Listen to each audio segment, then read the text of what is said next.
কাল সন্ধ্যায় বাড়িতে বানাইছিলাম চাউমিন। সন্ধ্যা হলে মনটা খালি ফাস্টফুড খাওয়ার লাগা টানে। এর লেগে কাল সন্ধ্যাবেলায় বানাইছিলাম চাউমিন আমগো বাড়িতে সবাই খুব ভালো খায়। তবে আমার মতে চাউমিন বাইরে থেকে কিনে খাওয়ার থেকে ঘরে বানায়া খাওয়া অনেক ভালো। তাই আমগো বাড়িতে কিছু খাইতে ইচ্ছা হলে আমরা বাড়িতেই বানিয়ে খাই আনি। জলের মধ্যে তেল নুন দিয়ে প্রথমে চাউমিনটাকে খুব ভালো করে সেদ্ধ করে নিচ্ছি। এরপর আদা রসুন পেঁয়াজ লঙ্কা খুব ভালো করে কুচাই নিচ্ছি। চাউমিনটাতে খুব বেশি সবজি দিই না, কারণ মোর আবার চাউমিনে বেশি সবজি দিয়ে খাইতে একটুও ভালো লাগে না। এর লেগে শুধু আলুটারে দিছি। এরপর কিছুটা চিনাবাদাম ভাজা লইছি, কারণ চাউমিনে চিনাবাদাম দিলে ভালোই লাগে খাইতে।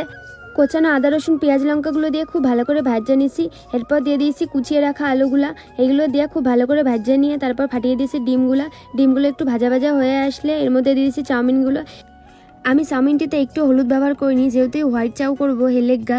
এরপর চাউমিনটা দিয়ে খুব ভালো করে নাড়াচাড়া ভাজা লইছি। রেডি হয়ে গেছে মোর চাউমিন।